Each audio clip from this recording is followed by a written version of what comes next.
Good evening. आज से शुरू होने जा रही है टेक्निकल आर्ट। टेक्निकल आर्ट में जो जानना है आपको, वो सबसे पहले कला का समान परिचय। कला का समान परिचय अगर जान लेंगे तो आपको आगे जो टेक्निकल आर्ट जहां से वास्तविक रूप से शुरू होती है वो समझने में आपको आसानी होगी। तो टेक्निकल आर्ट वास्तव में शुरू करते हैं हम फ्रेस्को, ब्यूनो फ्रेस्को, सेक्को, टेम्परा से, यानी म्यूरल पेंटिंग से। लेकिन आज हम पहले आपको ये बताएंगे कला का समान परिचय। बहुत सारे लोगों ने कला का समान परिचय नहीं पढ़ा था, या ये कह लीजिए उसका वीडियो डिलीट हो गया होगा या उसमें नहीं है। तो मैंने सोचा कि क्यों ना आप लोग को कला का समान परिचय से क्वेश्चन एक हमेशा क्वेश्चन आता है, तो मैं सोचता हूँ उस पर क्वेश्चन आपको आता है तो उसको बता देता हूँ। तो आइए आज हम लोग देखते हैं कला का समान परिचय, और उसके बाद समय अगर आज क्लोज हो गया यानी तो ठीक है, नहीं तो कल इसको और पढ़ाएंगे, फिर परसों से आपका टेक्निकल लगेगा। हो सकता है कल ही से लग जाए, लेकिन टेक्निकल में समान परिचय में ये बेसिक बातें ही जानना जरूरी। पहले आपको कला का समान परिचय, सबसे पहले ध्यान देना है कला की परिभाषा। अब कला की परिभाषा किताबी लैंग्वेज अलग है और कुछ अलग तरीके से जो आप कॉन्सेप्ट के तरीके समझते चलते हैं। किताबी लैंग्वेज को आपको नहीं रखना है, किताबी भाषा को आपको नहीं याद करना है, आपको कॉन्सेप्ट समझ करके याद करना है। क्या कॉन्सेप्ट है कला का, कैसे कला शब्द आता है, किस तरह कला आया है, कला का संबंध इतिहास से, इतिहास का संबंध कला से क्यों है, ये सब बातें समझने वाली है। कला की परिभाषा देखते हैं तो हम ये कहते हैं कि मनुष्य के जीवन में किया गया कार्य का 16वां भाग। क्या लिखा है? मनुष्य के जीवन में किया गया कार्य का 16वां भाग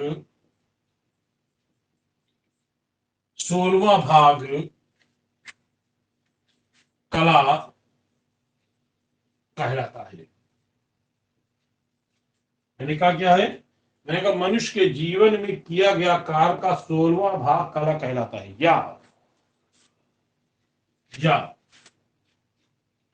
या समय का, यानी मनुष्य के जीवन में किया गया कार्य क्या, अब आकार या समय का एक भाग कला कहलाता है। कला कहलाता है। मैंने यहां लिखा एक भाग, मैंने यहां लिखा है 16वां भाग। तो जो व्यक्ति अपने जीवन में जो भी काम करता है, जरूरी नहीं कि उसको सभी काम में उसको आनंद आए। कुछ काम में उसको आनंद आता है, कुछ काम में आनंद नहीं आता है। जो आनंद आता है वो कला है, जो आनंद नहीं आता वो इतिहास है। तो इसीलिए कला का संबंध इतिहास से और इतिहास का संबंध कला से जुड़ा हुआ है। मेरी बात को फिर समझिए।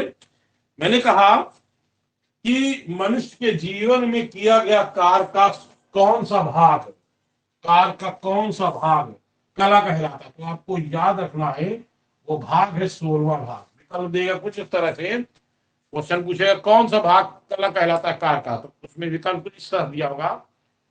उसमें दिया होगा 10वां भाग, चौथा भाग, जो है 15वां भाग या 16वां भाग। तो आपको आंसर लगाना है 16वां भाग। तो मनुष्य के जीवन में किया गया कार्य का 16वां भाग कला है। अभी समझा देते और भी। अगर क्वेश्चन आता है कि मनुष्य के जीवन का कितना समय, कितना भाग समय होता है, तो मनुष्य के जीवन में कुल जो समय का भाग होता है वो कुल 4 होता है। तो 4 का एक भाग जो होता है वो कला होता है, और बाकी 3 भाग जो होता है वो इतिहास होता है। तो समय का एक भाग कहलाता है कला कहलाता है। अब ऐसे समझो, आप ये परिभाषा लिख लीजिएगा, ठीक है? अब ऐसे समझिए,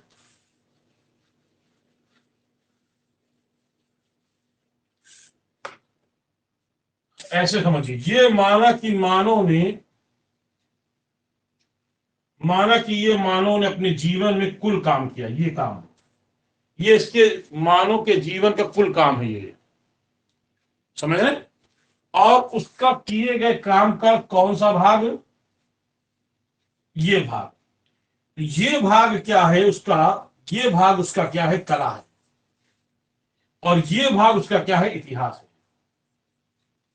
इसीलिए इतिहास का संबंध कला से और कला का संबंध इतिहास से। अब थोड़ी देर मोटी मिसाल ले रहे हैं। कला का मतलब यहां पे क्या है, आनंद या खुशी, या खुशी, ठीक है, आनंद खुशी, जो मन को अच्छा लगे, वो कला है। जैसे वर्तमान में हम सुबह से शाम तक बहुत सारे काम करते हैं, पढ़ाई भी करते हैं, अपने जीवन का बहुत सारे और भी काम करते हैं, लेकिन समय मिलता है तो अपने आनंद के लिए मोबाइल उठा के गेम खेलने लगते हैं। वो क्या है, कला है। थोड़ा और पीछे जाते हैं। पहले लोग आदमी काम करते रहते, सबको अपने जीवन का जितना भी काम है वो सब काम कर रहा है, सामाजिक धार्मिक आर्थिक सभी तरह के, लेकिन मौका मिलता है तो कैरम खेलता है, मौका मिलता है तो लूडो खेलता है। ये कला है। और पीछे जाते हैं, तो पीछे जब और जाते हैं तो मानो तब क्या करता है, कोई मिट्टी ले लिया, मिट्टी से कोई कलाकृति बना रहा है, मूर्ति बना रहा है। कोई आदमी ने ब्रश उठा लिया, तूलिका उठा ली और धरातल पर चित्रकारी कर रहा है। ये कला है। तो कहने का मतलब जिसमें आनंद है वही कला है। तो एक परिभाषा कुछ इस तरह से, मानो कि वह रचना जो उसके जीवन में सुख और आनंद प्रदान करती है वो कला कहलाती है। फिर सुनिए, मैंने क्या कहा है, मानो कि वह रचना, मानो कि वह रचना जो उसके जीवन में, मानो कि वह रचना जो उसके जीवन में सुख, ठीक है, जो उसके जीवन में सुख, सुख, सॉरी ये होगा सुख, सुख व आनंद प्रदान करती है, वह कला कहलाती है। ये है, ठीक है। इसमें यहां पे भी लिखेंगे सुख, ये यानी जिस मानव की वह रचना जो उसके जीवन में, ये शब्द आया है, जो आया शब्द क्या, ये सुख व आनंद, तो कहेंगे जिसमें हमें आनंद की प्राप्ति होती, जिसमें हमें सुख की प्राप्ति होती, वही कला है। समझ रहे हैं। तो फिर ध्यान दीजिए, अब मेरी जो ये किताबी परिभाषा, ये मानव की वह रचना जो उसके जीवन में सुख और आनंद प्रदान करती है। अगर क्वेश्चन ऐसे पूछे कि कला क्या है, विकल्प में आनंद, दुख, ठीक है, द्वेष, या इनमें से कोई नहीं, तो आप लिखो ना आनंद। ये क्या है, कला है। अगर आनंद नहीं तो वहां सुख होगा, तो वहां क्या है, वो कला है। तो इस तरह से हम ये कह सकते हैं कि मानव अपने जीवन में, ये लिखना नहीं मैं समझा रहा हूं, लिखना ये परिभाषा, मानव अपने जीवन में सामाजिक, धार्मिक, आर्थिक, राजनीतिक, सांस्कृतिक रूप से जो भी काम करता है और उसको किए गए काम में जो उसे आनंद की प्राप्ति होती, वही कला है। बाकी जो बचा वो इतिहास है। ठीक है। तो इस तरह से आपको समझ में आ गया होगा। 3 प्रश्न बने हैं इसमें। पहला प्रश्न ये, जानना और क्वेश्चन करना दोनों अलग बातें हैं। पहला प्रश्न ये कि समय का कौन सा भाग है, तो एक भाग, वो कला है। तो एक क्वेश्चन आपका ये बन गया। कार का कौन सा भाग है, तो कहेंगे 16वां भाग, ये क्वेश्चन आपका बन गया। कला को क्या कहते हैं, कला का मतलब मूल अर्थ क्या बनता है, आनंद आता है या सुख मिलता है। वो ये तीन प्रश्न आपके बनते हैं। ठीक है। तो इसलिए जानना और समझना तीनों बातें अलग, दोनों बातें अलग है। कि हम जानते तो बहुत है, लेकिन क्वेश्चन को ऐसे पकड़ेंगे। तो ये बात आपको समझ में आ जाना चाहिए कि अगर ऐसे क्वेश्चन पूछते हैं तो ये है। ये जो मैंने आपको जो बोर्ड पे लिखना है, इनको आपको लिखना है। बाकी जो मैंने ये बोला कि परिभाषा लंबी, वो आपको नहीं लिखनी, क्योंकि वो तो मैंने समझाने समझाया। ठीक है। आइए आगे लिखते हैं। मैंने अभी इसको नहीं मिटा रहा है, ये मैंने अभी इसको नहीं मिटा रहा है। क्यों नहीं मिटा रहा है, ये आपको समझना है। कला का शाब्दिक अर्थ तो नहीं रहा, ठीक। शाब्दिक अर्थ क्या है? किसी वस्तु का छोटा अंश, किसी वस्तु का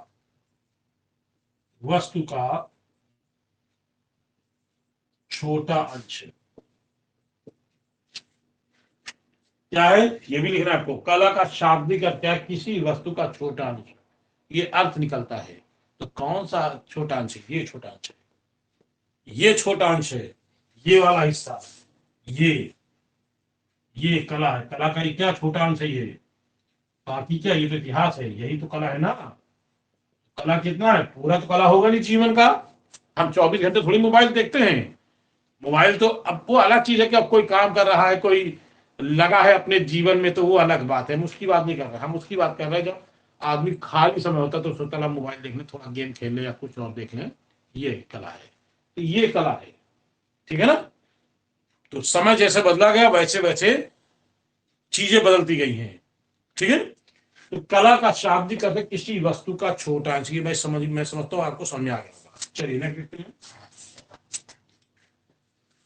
कला की परिभाषा क्लियर हो गई आपको। कला का शाब्दिक अर्थ, कला दो शब्दों से बना है, का और प्लस ला। का अर्थ होता है सुखम, ला का अर्थ होता है देना, ला का अर्थ है तो देना, तो दोनों मिला देंगे क्या होगा? सुख देना। कला का ये क्या है? ये कला का संधि विच्छेद है, ये संधि विच्छेद है। कला का संधि विच्छेद क्या है? कला का ये संधि विच्छेद है। का प्लस ला, का अर्थ होता है सुखम और ला का अर्थ होता है देना, अर्थात सुख देना। क्लियर हो गया? आइए आगे बात करते हैं। कला की उत्पत्ति किस शब्दों से हुई है? ठीक है,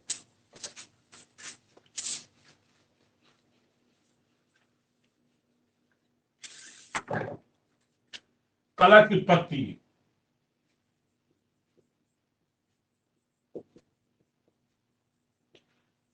कला की उत्पत्ति के बारे में पहले तो ये जान ले। कला की उत्पत्ति के बारे में अमर सिंह की पुस्तक, अमर सिंह की पुस्तक जिसका नाम है अमर कोश।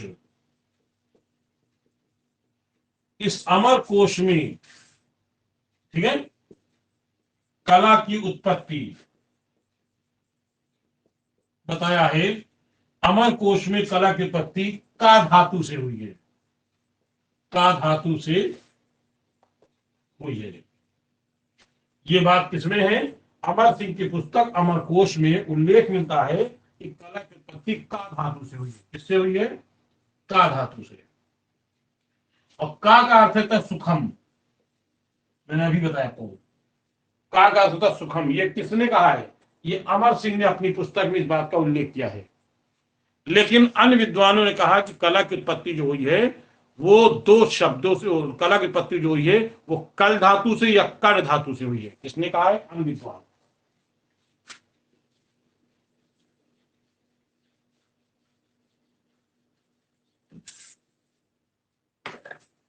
कला की उत्पत्ति ध्यान दीजिएगा। कला की उत्पत्ति कल धातु से, कल धातु से कहा किसी ने, और कुछ विद्वानों ने कहा कि कला की उत्पत्ति कड़ धातु से हुई है, कड़ धातु से। कल धातु शब्द का अर्थ है, कल धातु शब्द का अर्थ प्रेरित करना,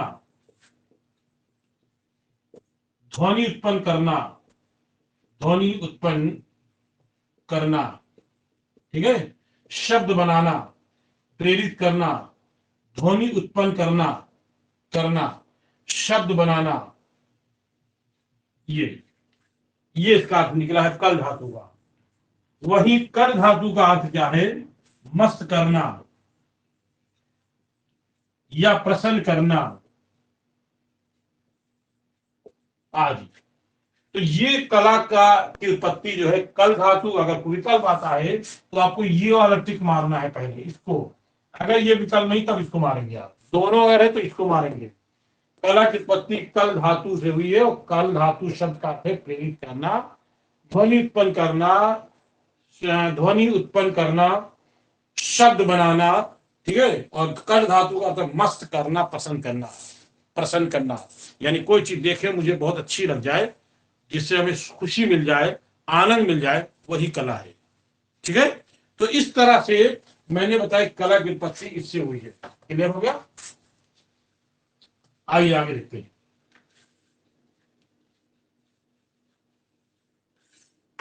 कला का अर्थ, कला का अर्थ सुंदर, मधुर, कोमल।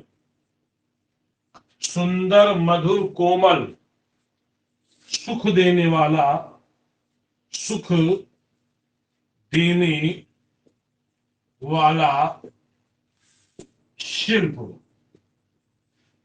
हुनर या कौशल, ये होता है। सुंदर, मधुर, कोमल, सुख देने वाला, शिल्प, हुनर या कौशल। यानी इसका मतलब यह है कि कला का अर्थ कोई भी व्यक्ति, कोई भी काम, शिल्प मतलब काम, कोई भी काम जिसमें आप पारंगत हो, माहिर हो, मास्टर हो, कुशल हो, वही होता है क्या? कला होती है। जिसमें जो भी व्यक्ति जिसमें माहिर हो वो सफल है। आप देख लीजिए एग्जाम्पल, किसी चीज को देख लीजिए, सचिन तेंदुलकर बैटिंग करने में माहिर था, वो सफल, ठीक है, सफल। इसी तरीके से कोई भी किसी चीज में माहिर हो, कोई पेंटिंग करने में माहिर है, वो सफल, यानी किसी एक भी चीज में हो। बड़े बड़े डॉक्टर किसी एक पॉइंट पे वो बिल्कुल बहुत अच्छी वो डॉक्टर इलाज करते हैं, वो सफल। तो कोई भी ऐसा व्यक्ति जो एक चीज में मास्टर हो, माहिर हो, बिल्कुल पारंगत हो, कौशल हो, ऐसे को हम कहते हैं कला का अर्थ सुंदर हो, मधुर भी हो, कोमल भी हो, सुख भी हो, लेकिन क्या हो? शिल्प हो। और शिल्प, ध्यान देना, शिल्प जो होता है ठोस वस्तुओं के लिए। शिल्प शब्द जो है, ऐसे समझिए, शिल्प शब्द ठोस वस्तुओं के लिए प्रयोग किया जाता है, प्रयोग किया जाता है। अब ठोस क्या मतलब है? जैसे मेज, कुर्सी, जो भी ठोस वाला काम है वो सब शिल्प में आता है। और शिल्प, अगर क्वेश्चन आता है शिल्प क्या मतलब, क्या अर्थ क्या है, तो जो ठोस वस्तुएं बनाई जाती है वो शिल्प है, ठीक है। और अब इसी को थोड़ा से खाली नाम में अंतर होने से इसमें चीजें बदल जाएंगी। देखिए कैसे। शिल्प शब्द का है ठोस वस्तुओं के लिए, याद रखिएगा। अब आगे लिखिए,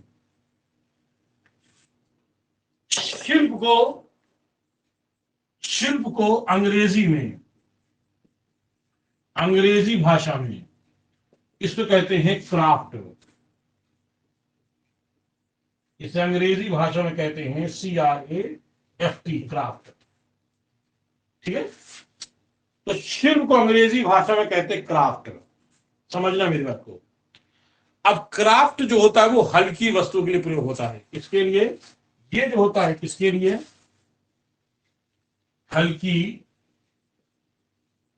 वस्तुओं के लिए प्रयोग किया जाता है। पूरी बात देखिएगा आप, ये हल्की वस्तु के लिए प्रयोग किया जाता है। हल्की वस्तु में जैसे क्या है, जैसे मॉडल बनाना। देखो अगर बच्चे अपने स्कूल में ताजमहल बना के लिए चले जा रहे हैं तो वो क्या है? क्राफ्ट है। हम अपनी कॉपी किताब में कवर चढ़ाते हैं, वो क्या है? क्राफ्ट है। हम बचपन में जो एक सब्जेक्ट होता था पुस्तक कला, जो सीनियर वो पढ़े होंगे, अब तो खत्म कर दिया है, उसमें क्या करते थे? हाथ से फाइल बनवाते थे। ये फाइल बना के लाओ बच्चों, तो वो क्या है? वो क्या? क्राफ्ट है। तो ऐसी हल्की वस्तुएं जो बनाई जाएं, ठीक है, जैसे कोलाज क्या है, वो हल्की है, वो क्राफ्ट है। तो ऐसी हल्की चीजें जो बनाई जाएं उसको हम क्राफ्ट कहते हैं। भारी वस्तुएं बनाई जाएं यानी ठोस वस्तुएं बनाई जाएं उसको कहते हैं शिल्प कहते हैं। और प्राचीन काल में शिल्प को ही कला कहा जाता था। ये बात में बैठा दीजिए, ठीक है।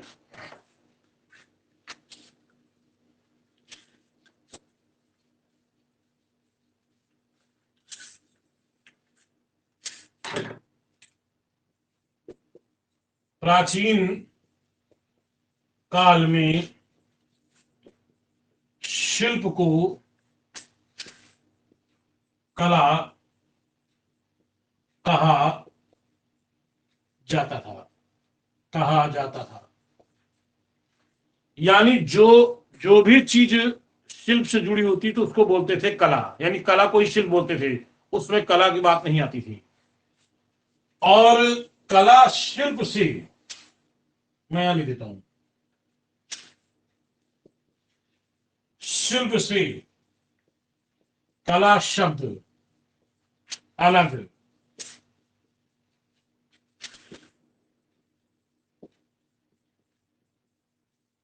18वीं शताब्दी में 18वीं शताब्दी में किया गया है। समझ रहे हैं?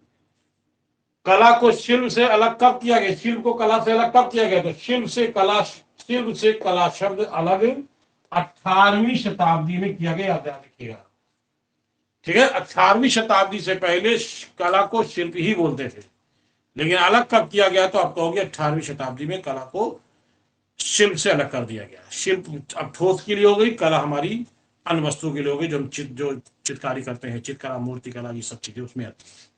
तो ये चीज आपको समझ में आ गया होगा कि शिल्प और कला क्या है, ठीक है। आइए देखते हैं। कला शब्द का सर्वप्रथम उल्लेख, कला शब्द का सर्वप्रथम उल्लेख या प्रयोग, कला का सर्वप्रथम उल्लेख या प्रयोग किसमें किया गया है? तो आप कहोगे ऋग्वेद में। किसमें किया गया है? ऋग्वेद में। ऋग्वेद में, ऋग्वेद में किया गया है। किस रूप में किया गया है? ध्यान दीजिएगा, श्लोक के रूप में किया गया है। किस रूप में? श्लोक के रूप में किया गया है, ठीक है। क्या श्लोक है? ध्यान दीजिएगा,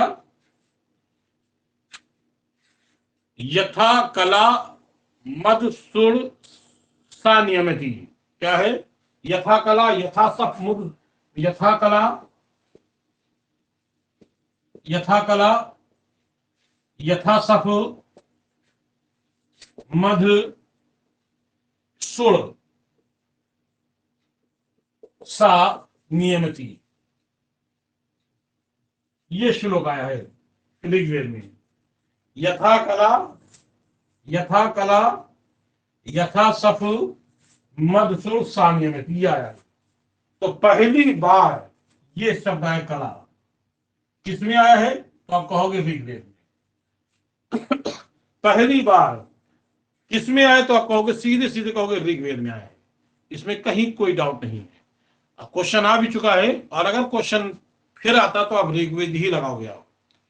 तो ऋग्वेद के अतिरिक्त और किन वेदों में कला का उल्लेख मिलता है? आइए इसको देखते हैं। ठीक?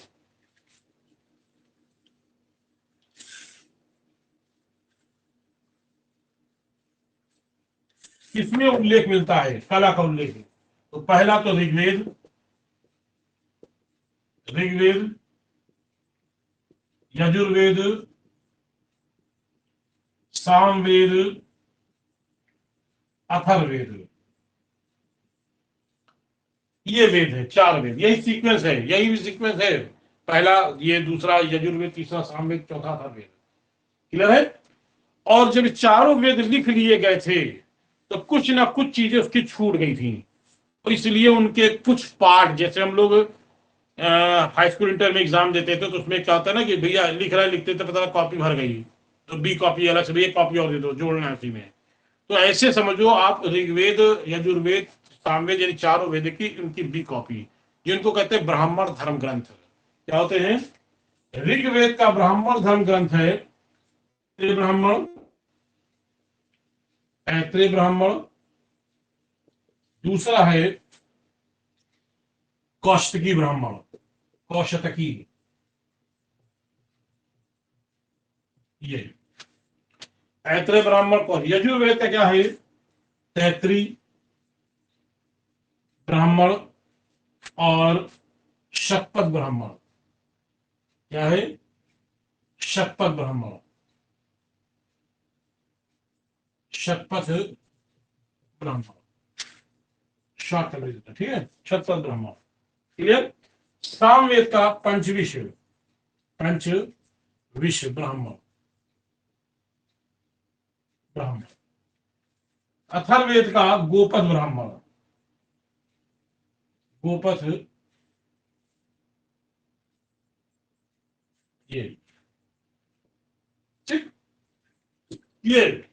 ये चारों वेद है, चारों वेद के ये पार्ट हैं जो बाद में लिखे गए।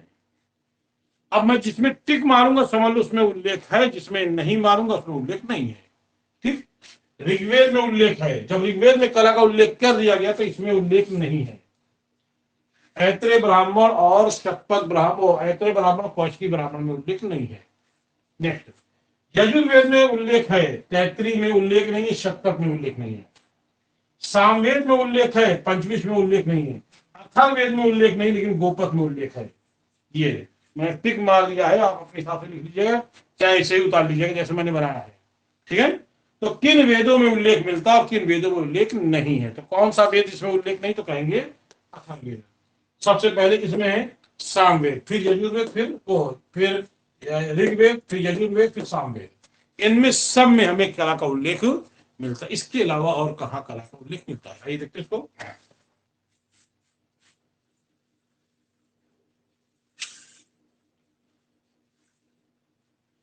इसके अलावा हमें उल्लेख मिलता है, ध्यान दीजिएगा, इसके अलावा अरण्यक, अरण्यक, उपनिषद, ठीक है, उपनिषद, और उपनिषद के अलावा सांख्यायन ब्राह्मण, सांख्यायन ब्राह्मण, सांख्यायन ब्राह्मण। और कितने हैं इसके अलावा? इसमें है सांख्यायन ब्राह्मण और छांदोग उपनिषद, ठीक है, इसमें है छांदोग उपनिषद है, यहाँ पे छांदोग उपनिषद, निषद। और किसमें उल्लेख है? पुराण में, पुराणों में। इनमें हमें कला का उल्लेख मिलता है, इन सब में हमें क्या है? कला का उल्लेख मिलता है। ठीक है? अब बात करते हैं कला का यथार्थवादी प्रयोग कब किया गया। यथा मतलब व्यवहारिक रूप में प्रयोग कब किया गया, इसको देखते हैं।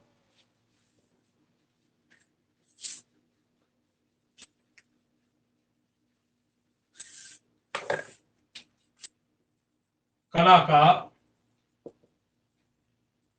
यथार्थवादी प्रयोग किसमें किया गया? तो कहोगे आप भरत मुनि की, भरत मुनि के नाट्यशास्त्र में, भरत मुनि के नाट्यशास्त्र में उल्लेख मिलता है। समझ रहे?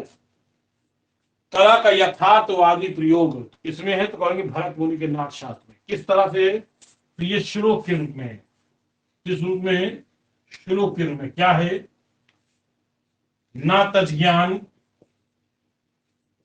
ना तज ज्ञान, ना तत्शिल्प, ना सा विद्या, ना सा कला।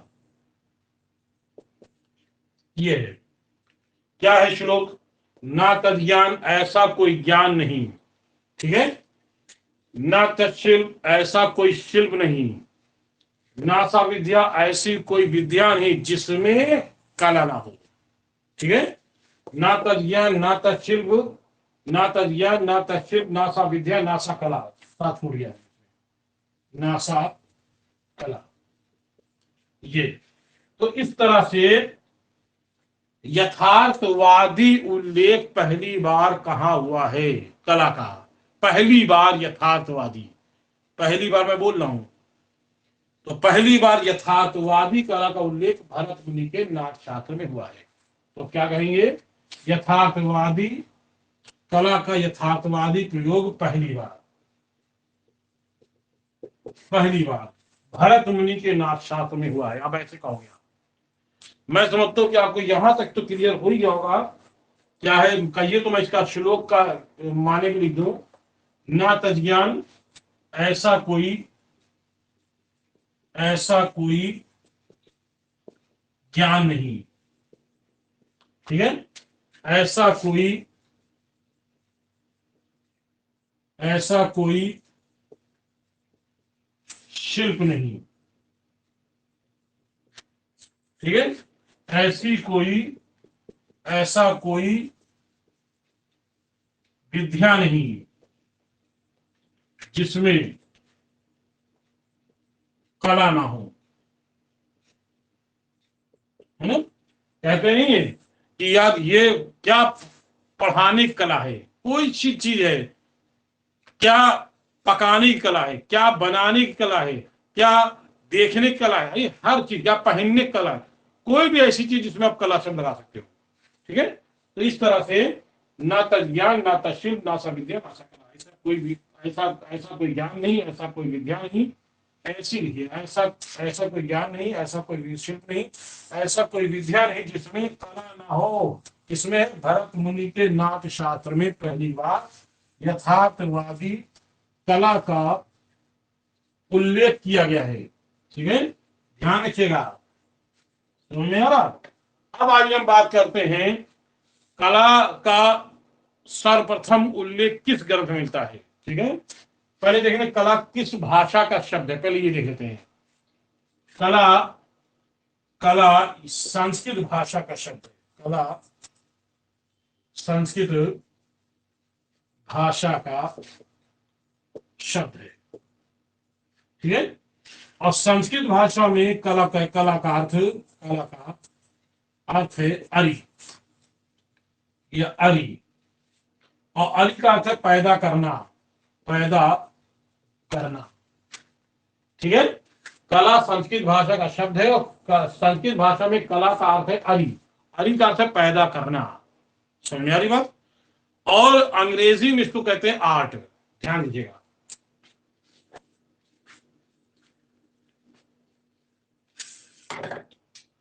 अंग्रेजी भाषा में, अंग्रेजी भाषा में कला क्या कहते हैं? इसको अंग्रेजी भाषा में कहते हैं कला को आर्ट।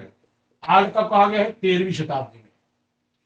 आर्ट कब कहा गया? 13वीं शताब्दी में, नोट कर लीजिएगा, आर्ट 13वीं शताब्दी में। और कला को शिल्प अलग कब किया गया? कहेंगे 18वीं शताब्दी में, ठीक है। नेक्स्ट, अंग्रेजी भाषा में कला को कहते हैं आर्ट, ठीक। इसके अलावा फ्रेंच भाषा में, फ्रेंच भाषा में कला को, फ्रेंच भाषा में कला को भी कहते हैं आर्ट, ठीक है। नेक्स्ट, इसके अलावा लैटिन भाषा में, लैटिन भाषा में, लैटिन भाषा में कला कहते हैं आर्टम या आर्च, आर्टम या आर्च। देखिए यहां तक की तो हम लोग जानकारी हम लोग को रहती है, अक्सर स्टूडेंट कर भी लेते हैं। तो क्वेश्चन आते हैं, क्या आते हैं, कहां से आते हैं, वो थोड़ा समझने की बात है। जर्मन भाषा में, इसको लैटिन हो गया है, जर्मन भाषा, जर्मन भाषा में कला को कुंस्त, कुंस्त कहिए। जर्मन भाषा में कला को कुंस्त कहते हैं। यूनानी भाषा में, ये भी समझना है। यूनानी भाषा में कला को गिग्नेस्को, गिग्नेस्को, गिग्नेस्को या गुग्नोस्को, शब्द कोई भी कह सकते हो, लेकिन इस तरह का अर्थ निकलेगा, गिग्नेस्को या गुग्नोस्को। तो ये किसको कहते हैं यूनानी भाषा में? एक बार फिर रिपीट करते हैं। अंग्रेजी भाषा में, अंग्रेजी में आर्ट कब कहा गया? 13वीं शताब्दी पहली बार आर्ट। फ्रेंच भाषा में आर्ट, लैटिन भाषा में आर्टम या आर्ट्स, जर्मन में कुंस्त, ये इंपॉर्टेंट है कुंस्त, और यूनानी ये इस भाषा में हम कहते हैं कला को क्या, वो मैंने आपको बताया। अब आइए हम लोग बात करते हैं सीधे कला किस भाषा का शब्द है। तो ये क्लियर हो गया। कला का उल्लेख किन किन ग्रंथों में कितना कैसे मिलता है लिखते हैं।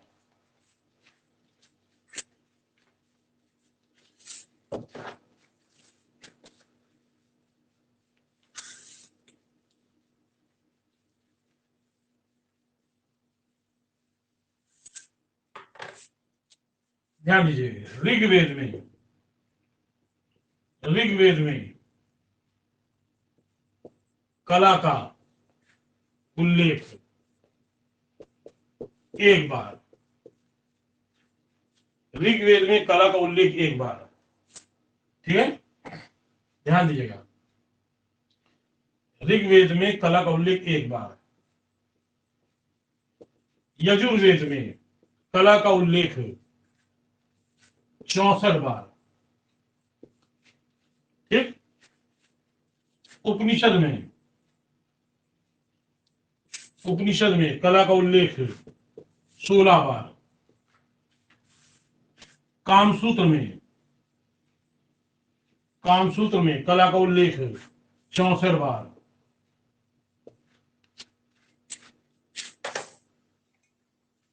बार, इसके अलावा ध्यान दीजिएगा, प्रबंध कोश में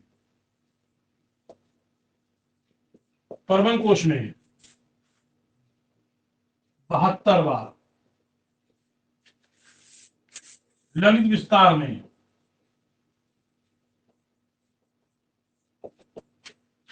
7,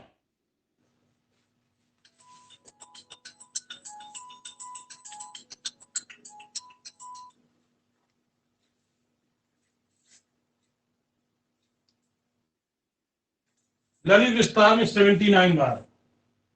इसके अलावा कला विलास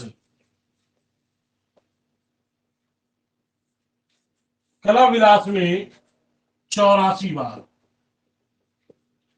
समझ लेगा फिर से, ऋग्वेद में कितनी बार? एक बार उल्लेख, यजुर्वेद में 64 बार उल्लेख, उपनिषद में 16 बार उल्लेख, कामसूत्र में 64 बार उल्लेख, प्रबंध कोश में 72 बार उल्लेख, ललित विस्तार में 79 बार उल्लेख। अब यहाँ पे ललित विस्तार को लेकर के कुछ किताबों में गलत दिया, किसी कहीं 86 दिया, कहीं 79 दिया है।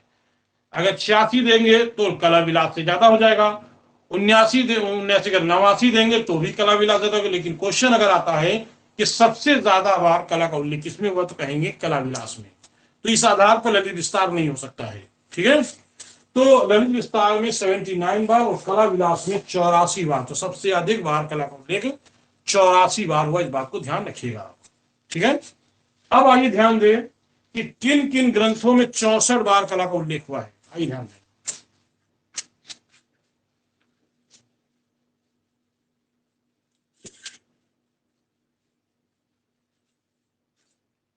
किन किन ग्रंथों में 64 बार कला का उल्लेख, 64 बार कला का उल्लेख किन किन ग्रंथों में कितनी बार? सबसे पहली बार यजुर्वेद में,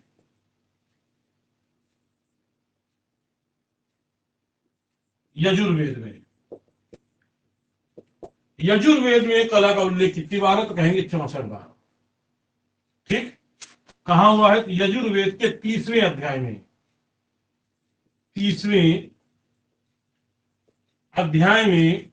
64 बार कला का उल्लेख मिलता है।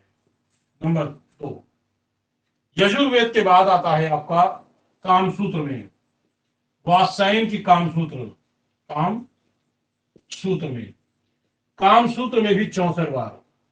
इसके अलावा शुक्र नीति सार, शुक्र नीति सार, ये शुक्राचार्य की है। किसकी है? ये शुक्राचार्य की शुक्र नीति सार। इसमें कितनी बार उल्लेख है? 64 बार। इसके अलावा विष्णु धर्मोत्तर पुराण में, विष्णु धर्मोत्तर पुराण में कितनी बार उल्लेख है? 64 बार। इसके अलावा अग्नि पुराण, अग्नि पुराण में कितनी बार उल्लेख है? तो कहेंगे 64 बार। ठीक है। इसके अलावा वाणभट्ट की कादंबरी, कादंबरी, वाणभट्ट का कादंबरी, कादंबरी में कितनी बार उल्लेख है? 64 बार। तो कितनी जगह पर है? 1 2 3 4 5 6, 6 स्थानों पर 64 बार का सबसे पहली बार आएगा। तो आप इसको लगाओगे। आप किसमें उल्लेख है सबसे पहली बार? तो कहेंगे 64 बार यजुर्वेद में सबसे पहली बार। फिर कामसूत्र में, शुक्र नीतिसार में, विष्णु धर्मोत्तर पुराण में, अग्नि पुराण में और वाणभट्ट के कादंबरी में। इतनी स्थानों के अलावा पूरी कला में 64 बार उल्लेख और कहीं नहीं मिलता है। तो याद रखिएगा, यहाँ 64 बार कला का उल्लेख हुआ है। समझ में आ गया होगा आपको। ठीक है। तो आगे हम देखते हैं हम लोग कि ये तो उल्लेख है, लेकिन कला का प्रयोग किसमें हुआ है? तो कला का प्रयोग 64 बार। तो पहला तो ये कि कला का प्रयोग किसमें हुआ है पहली बार? तो कहेंगे प्रयोग जो हुआ है यथार्थवादी प्रयोग। कला का यथार्थवादी प्रयोग किसमें? तो कहेंगे भरत मुनि के नाथ शास्त्र में। लेकिन 64 बार यथार्थवादी प्रयोग किसमें हुआ? तो कहेंगे वात्स्यायन के कामसूत्र में। तो ये यथार्थवादी प्रयोग इसमें कामसूत्र में, यथार्थवादी, यथार्थवादी प्रयोग। ठीक है। कितनी? 64 बार। 64 बार यथार्थवादी प्रयोग किसमें हुआ है?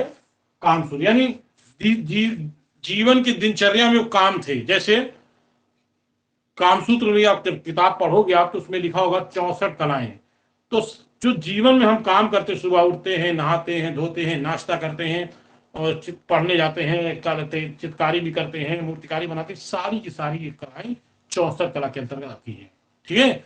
यहां तक उसमें काम किरणा भी कला एक है, होती है, जो सेक्स संबंधी होती है। तो इस तरह से 64 कलाओं का उल्लेख जो है हमें किसमें सर्वप्रथम मिलता है? तो कहेंगे यजुर्वेद में। यजुर्वेद से ही लिया है वात्स्यायन ने कामसूत्र में, इसी से लिया गया इसमें। लेकिन ये व्यवहारिक है, ये उल्लेख है। पहली बार 64 कला का उल्लेख किसमें हो? तो यजुर्वेद में। व्यवहारिक किसमें है? यथार्थवादी किसमें काम हुआ है, प्रयोग हुआ है? तो कहेंगे कामसूत्र में। तो समझ में आ गया होगा। आइए देखते हैं।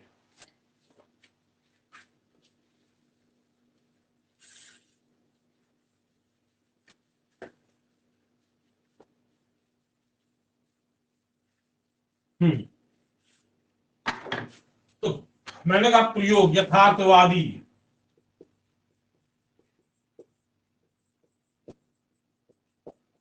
कितना बताया? 64। लेकिन जैसे जैसे समय बीतता गया प्राचीन काल से और अब तक की, तो वैसे वैसे लोग कला भूलते चले गए और एक एक काम दूसरे में विलय करते गए। जैसे संगीत को जो है उसको गीत में, यानी संगीत है जैसे गाना बजाना है तो संगीत में जोड़ दिया, तो 2 हो गया। और भी चीज जो जीवन की चीजें एक दूसरे में जुड़ती चली गई, तो उसमें कलाएं कम होती चली गई व्यवहारिक में। जैसे 64 से घट करके हो गई 48 कला, 48 से घट करके हो गई 32 कला, 32 से घट करके हो गई 16 कला, 16 से घट करके हो गई 8 कला, 8 से घट करके 6 कला और 6 से घट करके हो गई कितनी? 5 कलाएं। अब वर्तमान में कितनी कलाएं हैं व्यवहारिक? वर्तमान में केवल 5 कलाएं हैं व्यवहारिक वाली। बाकी सब चीजें चली गई जो है दूसरी कला में। ये इनको हम बोलते हैं मेन कला 5 है। कौन कौन सी है? हीगल के अनुसार, हीगल के अनुसार, हीगल के अनुसार पहली कला है इसमें काव्य कला, काव्य कला। दूसरी संगीत कला, यही याद रखना है आपको, यही सीक्वेंस याद करना है आपको। संगीत कला, तीसरी चित्रकला, चौथी मूर्ति कला और पांचवी है आपकी स्थापत्य कला। ठीक, ये 5 कला होती हैं और इन पांचों कलाओं को हम क्या बोलते हैं? इनको बोलते हैं ललित कला। इनको क्या बोलते हैं? ललित कला। अब क्योंकि कितनी थी? कुल 64 कलाएं थी कुल हमारी। कुल कितनी थी? 64 थी। तो 64 में 5 तो निकल गई, ये है। बाकी जो बची और जो काम कला से जोड़ दिया गया वो किस में आ गई? उपयोगी कला में। तो क्या आ गया? नंबर 2।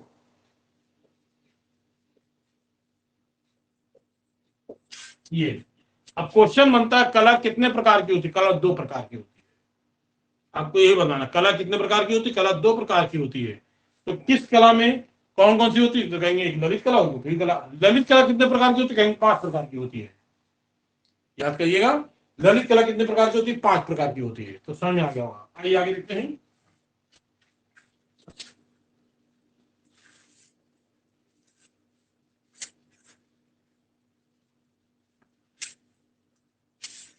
ललित कला का प्राचीन नाम,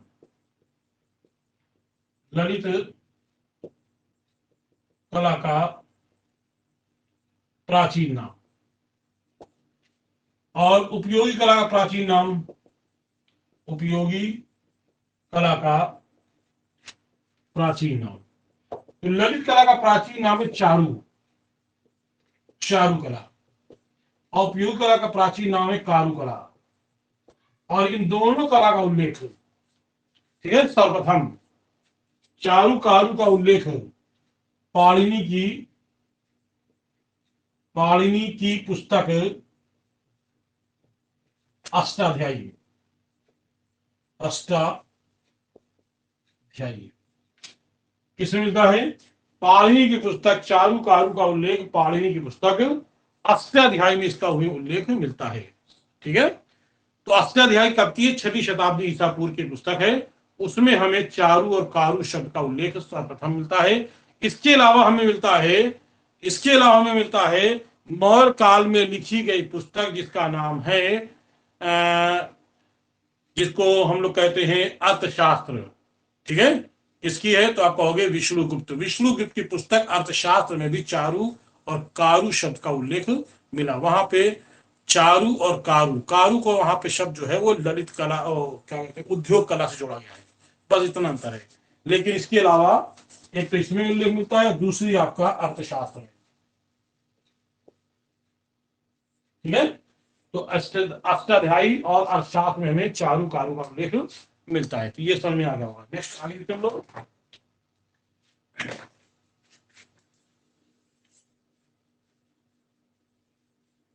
मैंने ये पांचों मिटाना नहीं, क्यों नहीं हमने डिलीट किया? इसलिए नहीं क्योंकि ये तो जो 2 कलाएं होती है हमको दिखती नहीं है, काव्य कला और संगीत कला। तो ये कहलाती आरूपप्रद कला। क्या कहलाती है?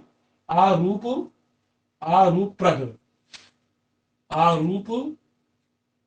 आरूपप्रद कला कहलाती है। और क्योंकि तीनों हमको दिखाई देती है, चित्रकारी हो रही है, मूर्तियां बन रही है, स्थापत हो रहा है, तो इसको कहते हैं रूपप्रद कला, रूपप्रद कला। तो कौन सी रूपप्रद कौन सी आरूपप्रद? तो क्लियर हो गया होगा। 3 ये होती है रूपप्रद, बाकी ऊपर की 2 होती हैं आरूपप्रद। ठीक है, इसके अलावा काव्य कला क्या है? काव्य कला एक अर्थ प्रधान कला है। ये अर्थ प्रधान कला है। और संगीत कला क्या है? संगीत कला ध्वनि प्रधान है, ध्वनि प्रधान कला है। ठीक, तो इस तरह से हीगल के अनुसार अगर क्वेश्चन आता है, हीगल के अनुसार सबसे सर्वश्रेष्ठ कला कौन सी है? तो सबसे सर्वश्रेष्ठ कला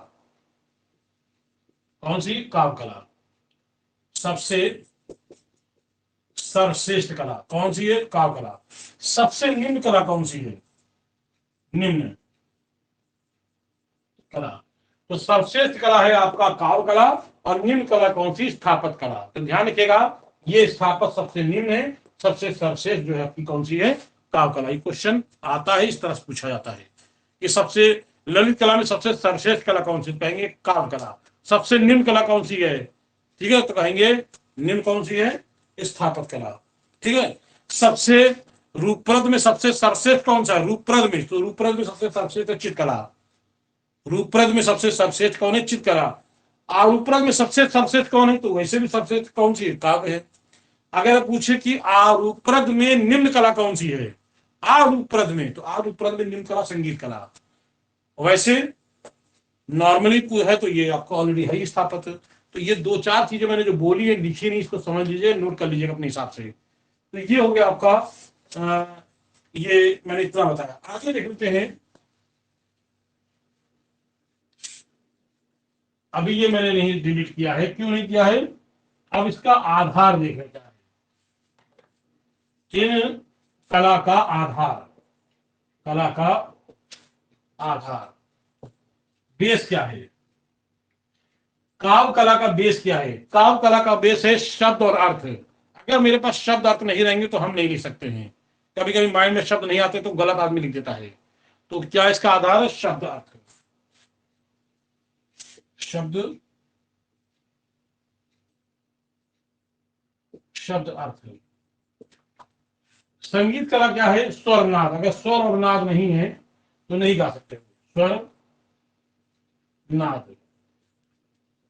चित्रकला क्या है, रंग ब्रश। क्या है, रंग ब्रश, नहीं तुलिका। मूर्ति कला क्या है, पत्थर। मूर्ति कला क्या है, पत्थर, औजार।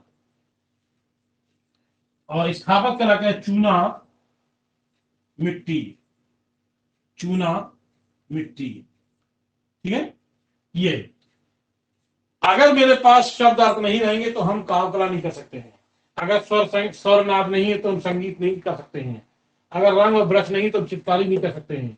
पत्थर और औजार अगर नहीं है तो हम मूर्ति नहीं बना सकते हैं। और अगर स्थापत्य कला में यानी मकान भवन बनाना है और चूना मिट्टी अगर नहीं है तो हम भवन नहीं बना सकते। ये इसका आधार है। ठीक है, आगे देखते हैं। आधार मैंने समझ में आ गया होगा आपको।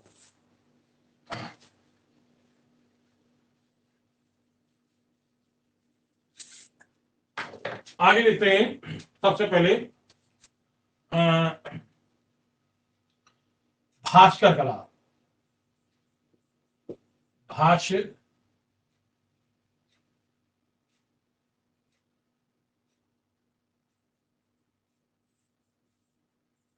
भास्कर कला। ठीक, भास्किरण कला भी कहते हैं, उत्कीर्णन कला भी कहते हैं। क्या होता है भास्कर कला, किसी भी समतल धरातल पर, मैं देता हूं, किसी भी समतल धरातल पर उकेर कर, उकेर कर, उकेर का मतलब कुरेदना, उकेरना मतलब कुरेदना, कुरेदना, उकेर कर। ठीक है, किसी भी समतल धरातल पर उकेर कर जो आकृति बनाई जाए, बनाई जाए उस कला को भास्कर, भास्कर कला कहते हैं। ठीक है,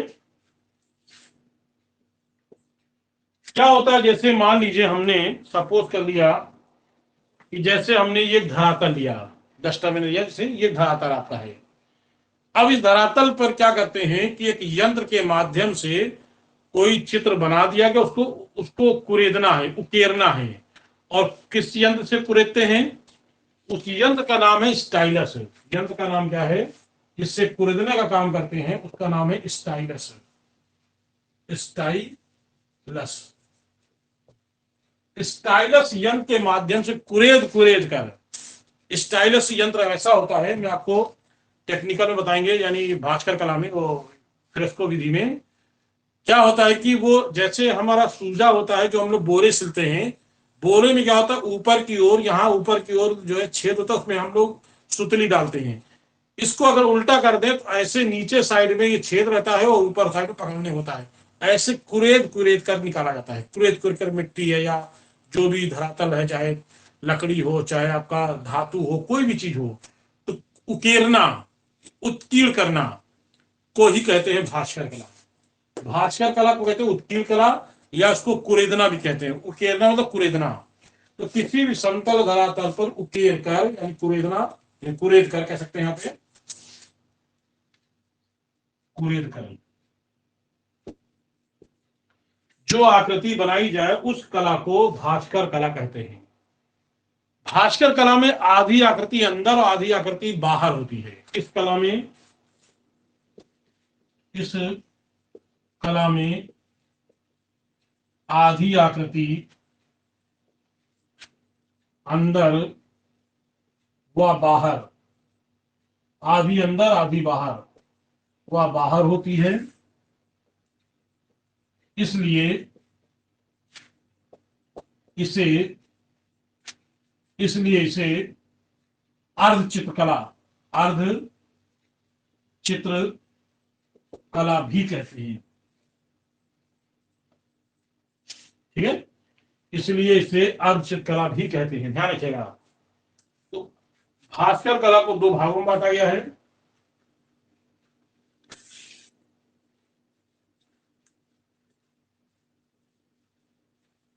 इसको दो भागों में बांटा गया है। दो भाग हैं। एक भाग इसका है, एक भाग है हाई रिलीफ, हाई रिलीफ, और दूसरा का है लो रिलीफ, लो रिलीफ। तो ध्यान रखिएगा, रिलीफ का मतलब होता है कुरेदना। कई पाश्चात्य कलाकारों ने, कई कलाकारों ने रिलीफ शब्द का यूज किया। जैसे देगा, मैंने पढ़ा आपको देगा, देगा में रिलीफ शब्द आया है, क्वेश्चन इनका एक आया था इस तरह का। तो रिलीफ हाई मतलब ज्यादा उकेरना, लो मतलब कम उकेरना। हाई रिलीफ मतलब होता है जैसे आपने बहुत सारे रोड के किनारे छोटे छोटे जो है मंदिर देखो, मंदिर में हनुमान जी की मूर्ति, तो पीछे तो प्लेन है लेकिन आगे हनुमान जी बने हैं उभरे हुए, तो वो किसमें, हाई रिलीफ में। कौन सी कला है, भास्कर कला। लो रिलीफ में क्या है, जैसे सिक्के आपके, ठीक है, इसमें क्या कह सकते हैं, जैसे इसमें जैसे मूर्तियां उकेरी जाती हैं, इसमें क्या है, सिक्के। आप सिक्के उठाइए तो सिक्कों पर अगर वो ऐसे पकड़ देखिए तो उसमें उभरा उभरा होता है ना, तो वो लो रिलीफ में है, वो भी उकेरा गया है। तो ऐसे में हाई रिलीफ, लो रिलीफ किसमें आता है, भास्कर कला के अंतर्गत आती है। तो ये आज आपको मैंने लगभग समान परिचय मैंने आज आपको बता दिया है। और समान परिचय में इसलिए बता दिया क्योंकि बहुत सारे स्टूडेंट ने नहीं जाना है, समान परिचय नहीं पढ़ा है। वैसे यूट्यूब पे एक वीडियो का पढ़ा हुआ है, मैंने ऑलरेडी डाल रखा है, लेकिन मैंने इतना डिटेल में नहीं डाला जितना डिटेल मैंने आपको बता दिया है। ठीक है, तो बस इसको अब अच्छी तरह बना लीजिएगा। कल हो सकता है कि टेक्निकल शुरू कर दो, या इसका कुछ पार्ट बचा है तो वो देख सकते हैं कल। फिलहाल आज के लिए इतने काफी। तब तक के लिए जय हिंद, गुड नाइट। कौन कौन आया है इस समय आज, रुचिका है, राम, श्री कृष्णा, मेनका, शशिकला, योगेश, शरद, प्रीति, अंकुर, पूनम, श्रीनाथ, कामनी, सुनील, नीलम, गणेश, प्राची, कामराज, कमलराज, पूजा और सत्यन। चलिए, गुड नाइट।